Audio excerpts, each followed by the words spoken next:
Play all the way to the end, यानी हमेशा आखिर तक की प्लानिंग करो। यह है 48 लॉज ऑफ पावर का लॉ 29 और ये नियम मेरे लिए बहुत खास है क्योंकि यह नियम आपको इस दुनिया के 99% लोगों से अलग बना सकता है। क्यों विश्वास नहीं होता? अब होगा। जहाँ तक मुझे पता है आप में से अधिकतर लोग स्कूल या कॉलेज में हो। अब मुझे ये बताओ कि जो आप पूरा दिन करते हो उसमें से कितना आपकी लॉन्ग टर्म प्लानिंग का हिस्सा है। मैं दावे से कह सकता हूँ कि आप में से अधिकतर लोगों को तो ये भी नहीं पता होगा कि आगे चलकर आपको अपनी लाइफ में करना क्या है। अब खुद सोचो, जब 99% लोगों को अपनी लाइफ का पर्पस ही नहीं पता तो वो उस पर्पस को पूरा करने की प्लानिंग कहाँ से करेंगे। इस दुनिया में कुछ मुट्ठी भर लोगों को ही क्लियर पता है कि उन्हें अपनी लाइफ में एग्जैक्टली करना क्या है और ये लॉ सिर्फ उन 1% लोगों के लिए ही है।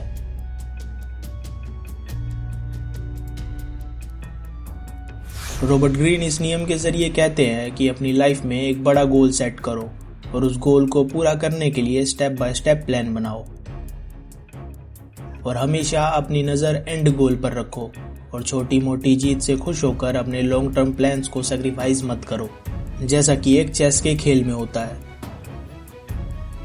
जब आप चेस खेलते हो तो आपका गोल सिर्फ चेकमेट पे होता है और उस चेकमेट के लिए आप सभी प्यादों को एक एक करके हराते जाते हो। लेकिन वहां कभी ऐसा नहीं होता कि अगर आपने क्वीन मार दी तो आप उसी खुशी में चेकमेट को भूल जाओ और क्वीन को मारने की खुशी में गेम खेलना बंद कर दो। सुनने में यह बात बिल्कुल बचकाने लगती है कि अगर मेरा गोल राजा को मारना है तो मैं क्वीन को मारकर गेम क्यों छोड़ दूंगा। लेकिन दोस्तों, असल जिंदगी में मैक्सिमम लोग इस मजाक को सच कर रहे हैं। एक एवरेज मिडिल क्लास 20 से 25 साल के लड़के का सपना होता है कि वो इतना अमीर बने कि उसके बाप को काम करने की जरूरत ना पड़े या उसके पास इतना पैसा हो कि उसे किसी भी चीज को खरीदते वक्त प्राइस टैग ना देखना पड़े। लेकिन फिर वो क्या करता है? सबसे पहले अपने दोस्तों मित्रों की संगत में रहने के लिए उस कॉलेज या स्कूल जाता है जहां उसके दोस्त जा रहे हैं। फिर वो अपने 2 से 3 साल ऐसी चीजों को सीखने में बर्बाद करता है जिसको सीखने या पढ़ने का उसका कभी मन नहीं था। उसके बाद अगर नौकरी मिल जाए तो बस पैसों के लिए अपने काम पर डेली हाजिरी लगाकर फॉर्मेलिटी पूरी करता है, या फिर अगर नौकरी ना मिले तो सरकार और एजुकेशन सिस्टम को गाली देता है। अब तुम लोग ही बताओ, क्या मैं कुछ गलत बोल रहा हूं? अब देखो, मैंने कॉमन प्रॉब्लम तो बता दी, अब बताता हूं कि लॉ 29 के जरिए तुम अपनी लाइफ में किसी भी गोल को कैसे अचीव कर सकते हो। लेकिन उससे पहले गोल होना जरूरी है, इसलिए सबसे पहले अपनी लाइफ का पर्पस ढूंढो। तुम्हें क्या चाहिए? पैसा, पावर, शांति या फिर बदला? एक बार तुम्हें अपना पर्पस मिल जाए तो शांति से बैठकर स्टेप बाय स्टेप प्लान करो कि तुम्हारे गोल कैसे अचीव किया जा सकता है। ध्यान रहे, तुम्हारी प्लानिंग का हर स्टेप लॉजिकल और प्रैक्टिकल होना चाहिए। और सबसे जरूरी बात, तुम्हारा प्लान एंड तक का होना चाहिए, यानी आज से लेकर तुम्हारे मरने तक का।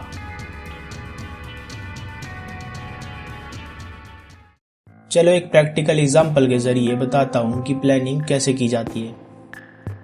मान लो आपका सपना है अमीर बनने का, तो सबसे पहला स्टेप होगा आपके गोल को और क्लियर करना, यानी आपको अमीर तो बनना है लेकिन कितना अमीर बनना है। उसके लिए आंख बंद करो और इमेजिन करो उस हर चीज को जिसे आप खरीदना चाहते हो और कैलकुलेट करो उन सभी चीजों को हासिल करने के लिए आपको कितना पैसा चाहिए। मैं एग्जांपल के लिए मान लेता हूं कि 500 करोड़ रुपयों में आपकी सारी इच्छाएं पूरी हो सकती हैं। तो बस आपका गोल बना लीजिए 500 से 600 करोड़ रुपए कमाने का और स्टेप बाय स्टेप आज ही अपनी लाइफ का हर एक दिन इस तरह प्लान कीजिए जहां हर एक कदम आपको अपने गोल के करीब ले जाए। फॉर एग्जाम्पल 500 करोड़ कमाने के लिए आपको उन लोगों को देखना होगा जो 500 करोड़ कमा चुके हैं। उन सभी लोगों के बारे में जानिए, उनकी बायोग्राफी पढ़िए और उन सभी प्रैक्टिकल ऑप्शन को ढूंढ निकालिए जो आपको 500 करोड़ दिलवा सकते हैं। उसके बाद देखिए आप उन सभी ऑप्शंस में से क्या क्या कर सकते हैं और फिर बस लग जाइए कोशिश में। अब ऐसा भी नहीं है कि आप सक्सेसफुल हो ही जाएंगे या फिर जो आपने सोचा है वैसा ही होगा। अब कोई भी काम करो उसमें आपकी किस्मत दो धारी तलवार की तरह काम करती है। यानी 50% चांस है कि आपका गोल आप अचीव कर लोगे और 50% चांस है कि आप कोशिश करते करते मर जाओगे।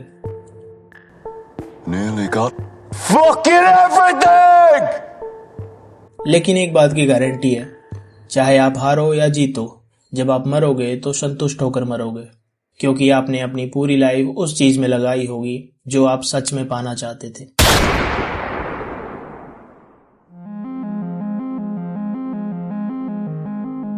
दोस्तों, लेसन अभी खत्म नहीं हुआ। रॉबर्ट ग्रीन अपनी किताब में कहते हैं कि जब आप अपनी लाइफ में प्लानिंग के अकॉर्डिंग चलेंगे तो आपके सामने बहुत सी डिस्ट्रैक्शन भी आएंगी। जैसे शुरुआत में आपको अपना गोल इम्पॉसिबल लगेगा और आपका विश्वास खुद पर से टूटने लगेगा। हर दिन आपको ये लगेगा कि अरे यार, ये मैं क्या कर रहा हूँ, 500 करोड़ कमाना मेरे बस की बात नहीं। अगर आप इससे बच जाओ, फिर उसके बाद एक फेज डिस्ट्रैक्शन का तब आएगा जब आप कुछ स्मॉल अचीव कर लोगे। यानी जब आप 3-4 करोड़ कमा लोगे तो तुम्हारे अंदर ईगो और एरोगेंस अपने आप डेवलप हो जाएगा। ये बिल्कुल नॉर्मल है और सबके साथ होता है। और ये ईगो और एरोगेंस तुम्हें सेटिस्फाइड कर देगा और तुम इस छोटी सी विक्ट्री को लेकर झूलते रह जाओगे। I'm stronger, I'm smarter, I'm better, I am better। Distraction के बाद आएंगे तुम्हारे मोरल बिलीव्स, जिन्हें एक तरह से तुम अपनी अंतरात्मा कहते हो। लाइफ में आपको कई हार्ड डिसीजन लेने पड़ सकते हैं, जहां लगभग इंसान वीक पड़ जाता है और अपने एंड गोल को भूल जाता है।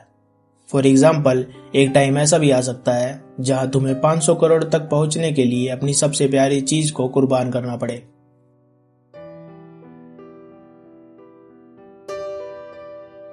ये सुनने में बहुत आसान लग रहा है ना? चलो तुम्हारी आंखें खोलता हूं। मान लो तुमने अपनी लाइफ के 30 साल 500 करोड़ के गोल को पूरा करने में बिता दिए और आखिरकार तुमने उसे पा भी लिया।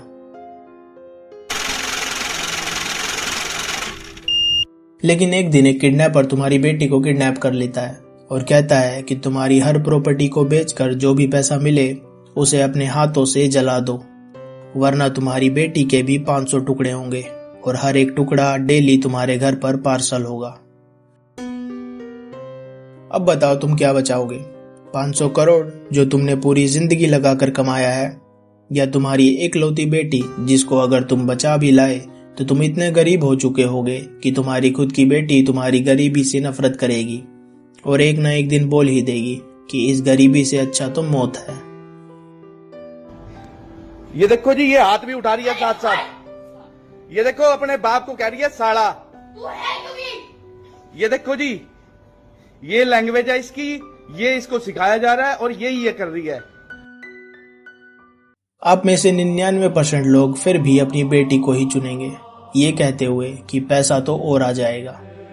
लेकिन 48 लॉज ऑफ पावर का ये नियम कहता है, play all the way to the end. यानी हमेशा अपने एंड गोल की सोचो। क्यों पड़ गए ना चक्कर में? मैंने तो शुरुआत में ही कहा था कि रॉबर्ट ग्रीन का ये नियम तुम्हें 99% लोगों से अलग बना देगा, क्योंकि सिर्फ 1% लोग ही अपने इमोशंस को साइड में करके इस सिचुएशन में भी अपने एंड गोल के बारे में सोचेंगे। अब ऐसा करना सही है या गलत, ये मैं आप पर छोड़ता हूँ। मिलते हैं अगली किसी वीडियो में।